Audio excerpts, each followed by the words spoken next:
I've been sitting here, staring at this blank screen for far too long, trying to figure out how to even begin. I guess it's hard to put everything into words when you're still trying to wrap your head around the chaos of it all. But if I'm going to tell this story, I need to start somewhere. So, I guess I'll start at the beginning, before everything got so complicated. I met Daniel when I was 22, fresh out of college. He was the one who made my heart race in that way you only read about in books, steady, reliable, but with this underlying depth to him that drew me in. We were perfect together. At least, I thought we were. We had that young, wild love, constantly glued to each other, all-night talks, spontaneous trips, our hands always touching, even when we didn't realize it. Back then, it felt like we could conquer the world. We'd talk about the future, about kids, about how we'd grow old together, and I'd look at him and think that this was what I wanted forever. When I think back to those days, it feels almost surreal. We were so in sync, so connected. But time, as it does, slowly eroded that connection.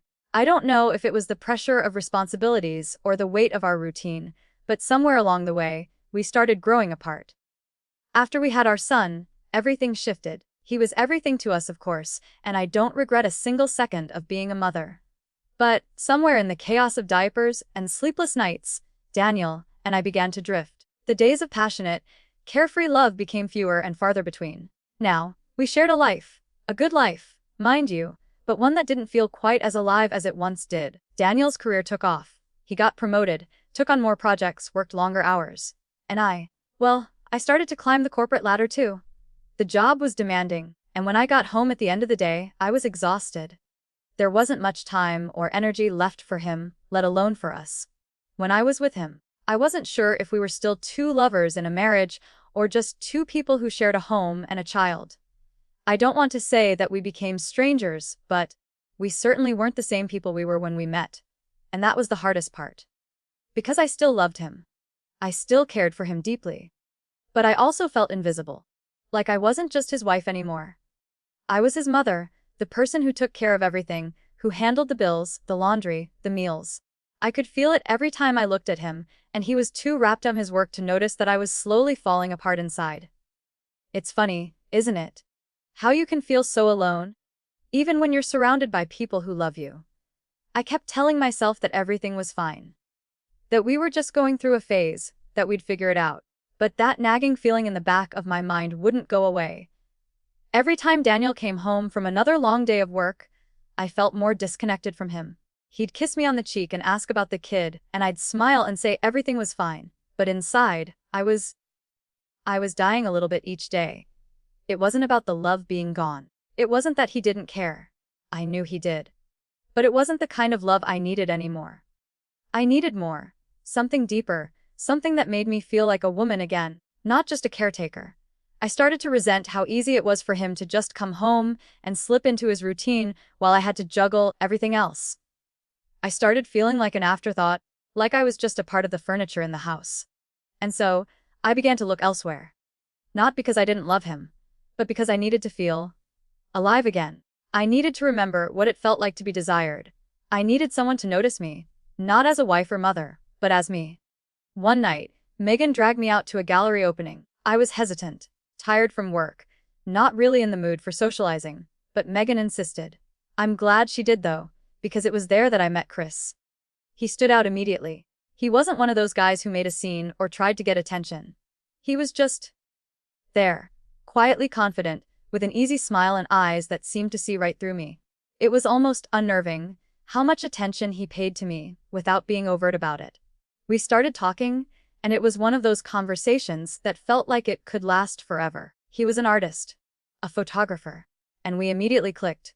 I think he could sense that I was restless, that I was craving something more, though he never said it out loud. We exchanged numbers, talked about photography, art, life, and then, at the end of the night, he smiled at me in this way that made me feel like I was the only person in the room. And in that moment, I felt seen. It was a spark. A tiny one, but a spark nonetheless. I thought about him more than I should have, replaying our conversation over and over in my head. He made me feel something I hadn't felt in a long time, special, interesting. Not just a mom, not just a wife. Over the next few weeks, Chris and I kept in touch. It started innocently enough. Texts about photography, some shared art pieces, and then a few more personal things. He'd send me pictures from his shoots. I'd respond with praise. And before I knew it, the conversation began to take a more personal turn. He'd ask about my day, about my life, and I found myself opening up in ways I hadn't in years. With Daniel, it had become all about schedules, bills, and the routine of life. With Chris, it was different. It was real. It was fun. Soon our texts became more frequent. We talked about everything, how we felt about the world, our passions, our dreams. He told me about his childhood, about his love for photography, about how he found beauty in the most ordinary moments. And I shared my own frustrations. The ones I couldn't voice to Daniel, the feelings of being stuck in a life I didn't even recognize anymore. I felt conflicted. I knew it wasn't right to let this flirtation continue, but I also couldn't stop myself. The attention was addicting. The way he made me feel, alive, beautiful, noticed, was something I hadn't experienced in ages. It was like I was waking up from a deep sleep, and I wasn't sure if I wanted to go back to being half awake. I told myself it was harmless, that it was just a bit of fun. After all, it wasn't like I was doing anything serious. I was still committed to Daniel, right? But I couldn't ignore it. Every time my phone buzzed with a message from Chris, my heart would skip a beat. Every time we met at another gallery or social event, I'd feel that flutter in my stomach. I hadn't felt this excited in so long, and I didn't know how to let it go. And with every passing day, I began to realize just how far I was drifting from the man I thought I'd spend forever with. I'm not proud of how it started, but I won't deny that it made me feel something I hadn't felt in years. I know now that it was the beginning of something I couldn't control. But back then, it just felt like an escape, and I was willing to take it.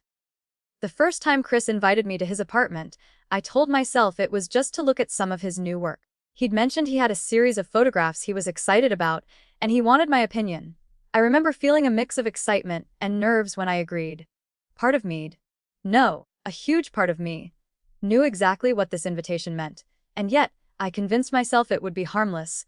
I still remember the evening vividly. His apartment was a reflection of his artistic soul, open, airy, with large windows that let in the city's skyline at night.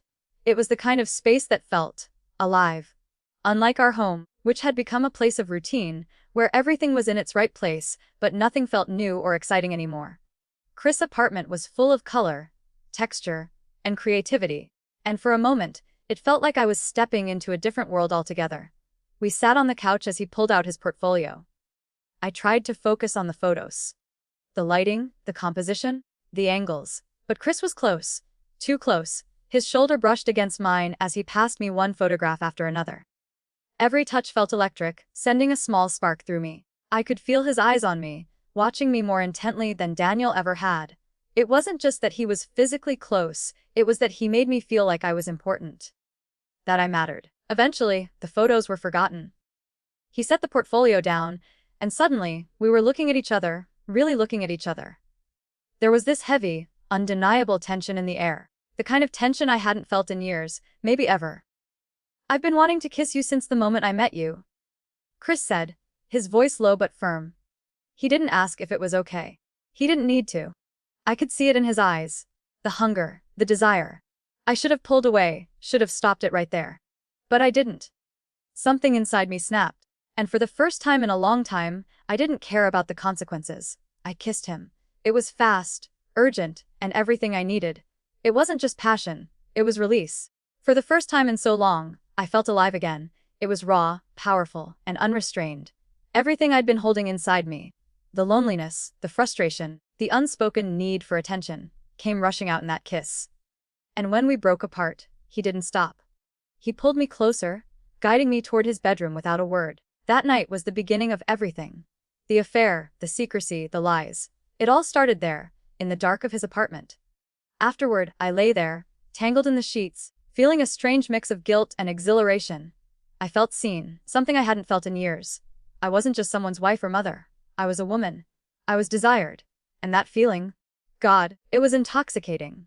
But I also felt the guilt gnawing at me. Daniel, my husband, the man who had loved me, the father of my child.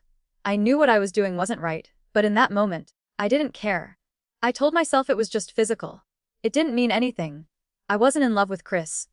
I was still in love with Daniel. This was just a way to feel alive again. A momentary escape. It was temporary, just a one-off. Except it wasn't.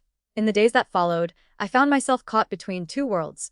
There was my life with Daniel, our stable, predictable routine, and then there was Chris, who made me feel like I was something more. Something special. It was like living in two separate realities, and each time I saw Chris, it felt like stepping into something new and exciting. Something I'd been missing. But as exhilarating as it was, it also meant I had to keep it a secret. And the secrecy, it wasn't just about hiding from Daniel. It was about keeping this part of myself hidden, this part of me that felt alive and powerful and wanted. I wasn't just hiding my actions, I was hiding my feelings too. I started lying. Small lies at first, saying I was staying late at work or going out for drinks with Megan. I wasn't lying to Daniel because I didn't love him. I was lying because I didn't know how to explain this side of me that was awakening. How could I tell him that I was seeing someone else? Even if it was just for a fleeting feeling of freedom. How could I explain the guilt without feeling ashamed of it? There were moments when I'd come home late, and Daniel would look at me with that tired, familiar smile asking how my day was. He never suspected a thing. Our conversations were so routine, so safe. We'd talk about our son, about work, about the bills. But I could never shake the feeling that something was missing. I felt like I was living a lie every time I kissed him or held his hand. I was there with him, physically, and emotionally, I was somewhere else. And then there was Chris. The more time I spent with him, the more I wanted to be around him. We'd meet for lunch, or grab coffee, or just talk for hours. It was always easy with him. We talked about everything, life, art, the kind of people we wanted to be. I started to look forward to every message from him, every phone call. I knew I shouldn't, but I couldn't stop myself. The affair was still a secret, but I wasn't keeping it to myself. I'd talk to Megan about it sometimes, mostly to ease the guilt. She wasn't judgmental. In fact, she almost seemed to understand. But she would give me these sideways glances whenever I talked about Chris. The first time I confessed to her how alive I felt with him, she raised an eyebrow. "Lauren?" she said, sipping her wine. "I get it. But don't get too caught up in this. It's easy to confuse excitement for love." And I would nod, swallowing the knot in my throat. "I'm not in love with him, Meg," I would insist. "It's just fun. It makes me feel like I'm me again. Not just a wife, not just a mom. I just need this, you know." She didn't argue with me. She never did. But I could tell that she was uncomfortable. Maybe because she saw things more clearly than I did. Or maybe because she knew what I was doing was a slippery slope. But I didn't care. At least I told myself I didn't. The days turned into weeks, and the affair continued. Every time I was with Chris, it felt like I was stepping into another life. One where I was desired, important, and alive. The more time I spent with him, the more I began to see the cracks in my marriage with Daniel. He was still a great husband, a good father, but we were growing apart. And when I was with Chris, I realized how much I had missed feeling seen. But the guilt was always there, lingering at the edge of my thoughts. I loved Daniel, I told myself. I wasn't going to leave him. This wasn't about him, it was about me. It was about finding something I had lost. And yet, every time I kissed Chris, I felt like I was crossing a line I could never go back from. The deeper I got into the affair, the more I wondered if I could keep living this double life. It wasn't sustainable, but for now, it was the only thing that made me feel like me, and I was desperate to hold on to that feeling, even if it meant losing everything else. It's strange how life has a way of handing you the very thing you fear most, often when you least expect it. I never meant for things to get this far. I never planned to get caught. But somehow, that's exactly what happened. It started out so innocently. Chris giving me that flash drive. He'd slipped it into my bag with a casual smile, as though it were just another token, another memento of a night that felt too good to be true. He joked, saying, "Here's something to remember me by, just in case." It was a video he'd taken of us together one night at his apartment. A private moment. Intimate. Personal. But I didn't think much of it at the time. I shoved it into my purse without a second thought. I told myself it wasn't a big deal. It was just a video. Something small. Something harmless. A way to remember an exciting night. A brief escape from my routine. I told myself it didn't mean anything. I told myself it was nothing compared to the life I still had with Daniel. But life has a way of reminding you that your secrets have a shelf life. I didn't realize it at first, but that flash drive would become the catalyst that would change everything. It was a Tuesday night, and I'd come home later than usual. Daniel was sitting at the kitchen table, flipping through some paperwork for his latest project. I walked in, feeling a familiar rush of guilt as I passed him. Guilt that had been building over the last few weeks, and guilt that I was desperately trying to hide. The usual, easy smile we exchanged was gone. Instead, there was a cool tension between us, though we hadn't spoken much about it. I'd been avoiding him. He didn't say anything at first.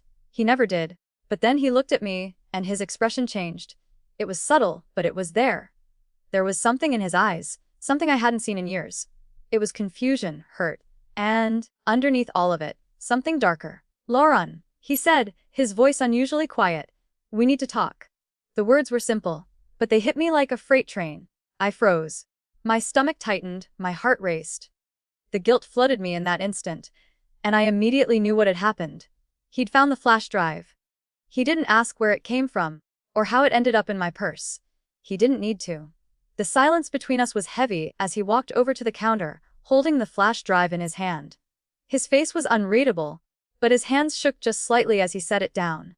"I watched it," he said. I didn't need to ask what he meant. I could already feel the weight of it. The undeniable fact that my secret was out. "I didn't mean for this to happen," I said, my voice cracking. I tried to explain, to say something. Anything. That could make it better. But there was nothing I could say. There were no words that could undo what he had seen. His eyes searched mine, and I saw the devastation in them. It was like watching someone crumble before you bit by bit. I wanted to say something, to apologize, to make it stop. But I was frozen. He didn't shout. He didn't get angry right away. He just stared at me for a long time, and then, finally, he asked in the softest voice, "How could you do this to me, Lauren?" I felt the breath leave my lungs. My mind raced, but no answers came. I opened my mouth to speak, but the words wouldn't come out. I had no excuse. I didn't know how to explain myself. What could I say? How could I explain what I had done to the man who had been my husband for years? The man who trusted me. The silence stretched on for what felt like an eternity. "Why, Lauren?" he asked again, his voice breaking this time. "Why didn't you come to me? Why didn't you tell me you were unhappy? You could have told me anything, and I would have tried to fix it. But instead, you did this." I wanted to reach out to him, to touch him, to apologize. But I knew it wouldn't matter. I knew the damage was already done. I knew this moment would come. You can't keep secrets like that forever. You can't betray someone you love and expect to get away without consequences. But even knowing that, I wasn't ready for it. I wasn't prepared to see the pain in Daniel's eyes, to watch him fall apart in front of me. I opened my mouth, desperate for some kind of explanation, but the only thing that came out was a weak whisper. "I'm sorry." Daniel's eyes narrowed, his jaw tightening. "Sorry. Is that all you have to say?" After everything, his anger had come out slowly, simmering beneath the surface. But now, I could feel it building. I couldn't blame him. He had every right to be angry. I didn't mean for it to happen. I said, my voice barely audible. I felt like I was drowning in the words. "I never planned this. It happened. I didn't feel like myself anymore. I felt invisible, Daniel. I felt like I wasn't me. Like all I was to you was a mother, a housekeeper, someone who just kept everything running." His face softened for a brief moment, but the hurt was still there. "Is that really it? That's why you did this? Because you felt invisible?" He shook his head, laughing bitterly. "What about me, Lauren? What about us?" "I still love you," I said, almost pleading. "I never stopped loving you. But I needed something more. I needed to feel seen again. I needed someone to notice me, to make me feel like I was alive again. I wasn't trying to hurt you. I swear I wasn't." But even as I said the words, I knew how weak they sounded. I knew they wouldn't fix anything. How could they? How could anything erase what I'd done? "I never meant to betray you," I continued, my voice shaking. "It wasn't about you, Daniel. It wasn't about us. It was about me. I was lost. I didn't know how to talk to you about it. I didn't know how to say what I was feeling. And then, Chris came along, and he made me feel noticed. I'm so sorry. I never wanted to hurt you." His eyes filled with tears, and he looked away. "I trusted you, Lauren," he whispered. "I trusted you with everything. And now I don't know what we have left." I didn't know how to respond to that. I didn't know if there was anything left to say that could change how he felt. I had broken him. And I knew I had broken something in myself too. I couldn't take back the video. I couldn't take back the moments with Chris. I couldn't erase the way I'd made Daniel feel. But I could see it now. I could see that the damage wasn't just in the affair. It was in everything I'd allowed to fester inside me. The silence, the disconnection, the loneliness I'd never confronted. I wanted to fix it, but I didn't know how. The weight of my betrayal was now fully on my shoulders. The truth was out, and I didn't know what would happen next. All I could do was wait. Wait for him to decide what came next for us, for our family, for our future. The days that followed were a blur, one long string of arguments, tears, and silence. Every time I looked at Daniel, I saw the hurt in his eyes, the disbelief, and the devastation. He was broken, and there was no way I could fix it, no way I could turn back time and undo the mess I'd made. Every word I spoke seemed to push him further away, and I felt the distance grow between us with every passing hour. I didn't know where to begin, how to start the process of making things right, or if that was even possible. How do you fix something this broken? How do you repair a marriage that has been shattered by the weight of betrayal? All I could do was apologize, over and over again. But even I knew that my words couldn't undo the hurt I'd caused. There were moments when the guilt threatened to swallow me whole. I hated myself for what I'd done to him, for what I'd done to us. But then there were other moments, moments of confusion, when I wondered what it all meant. What did I really want? Did I want to stay with Daniel? Did I want to fix this? Or was I just holding on because it was familiar, because it was easy? The affair had awakened something inside me that I hadn't even realized was dormant. It was as though I had rediscovered a version of myself that I hadn't seen in years. A version that was vibrant, passionate, alive. But I knew I couldn't go back to what I had with Chris. That had been a mistake, a fleeting escape from the monotony of my life. It had felt good in the moment, but it wasn't real. The problem was that the affair wasn't the root of my unhappiness. The affair was just the symptom of something deeper. I had been suffocating in a marriage where I had lost myself. I had ignored the emotional gap that had formed between Daniel and me, and instead of addressing it, I had sought validation elsewhere. But now, sitting with the weight of my actions, I wasn't sure what I wanted. Was I still the same woman who loved Daniel? Or had I become someone entirely different in the process? I had betrayed the man who had stood by me through everything. And now, I was left to face the consequences of that betrayal.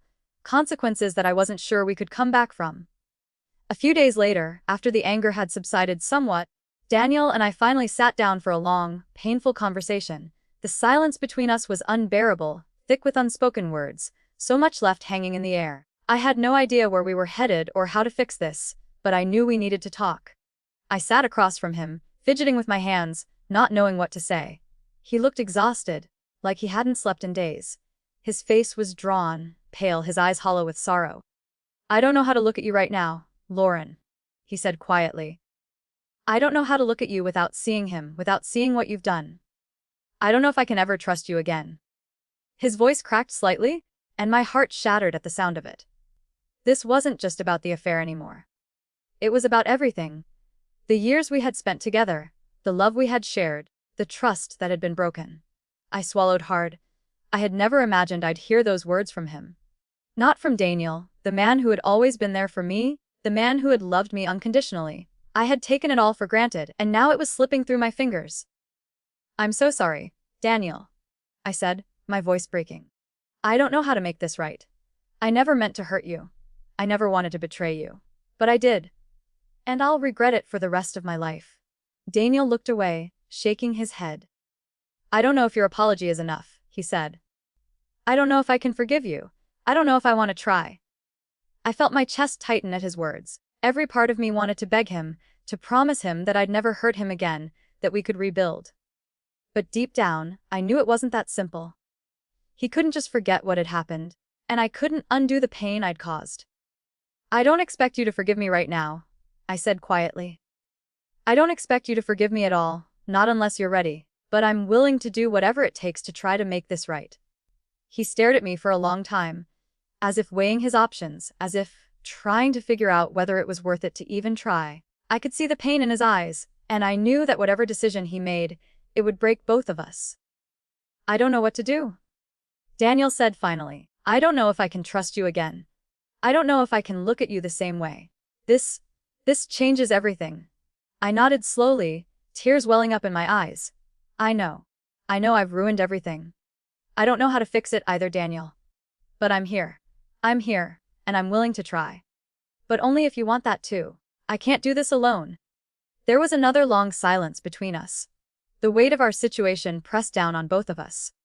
Daniel wasn't angry anymore, but I could feel his heart breaking. This wasn't just about what I had done.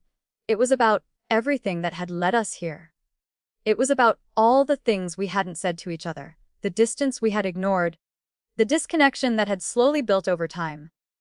I don't know if I can get past this, he said quietly. I don't know if I can forgive you, but I don't know if I can leave you either. We have a family, Lauren. We've built a life together, and I can't just throw that away, not without knowing if there's still something left to save. I felt a sharp pain in my chest. I knew he was right. We had a family, we had a life. But now, that life was hanging by a thread, and neither of us knew how to hold it together. I love you, Daniel, I said softly, the tears spilling down my cheeks. I love you, and I'm so sorry. I don't know how to fix this, but I want to try. I don't know what that looks like, he said, shaking his head. I don't know if we can go back to what we were. I don't even know if I want to. And that was the hardest part. The uncertainty. We didn't know if there was anything left to save. We didn't know if we could rebuild from this. All I knew was that we were both standing at a crossroads and neither of us had the answers. We left that conversation with no resolution. There were no promises, no guarantees. Just an open question that hung between us: can we rebuild? And as much as I wanted to fix everything, I couldn't give him an answer. I couldn't promise that we could go back to the way things were. All I could do was wait and hope that, in time, we might find our way back to each other. Or, maybe, that we would find a way to move forward separately. All I knew was that the future was uncertain. And the damage I'd done was something neither of us could escape from.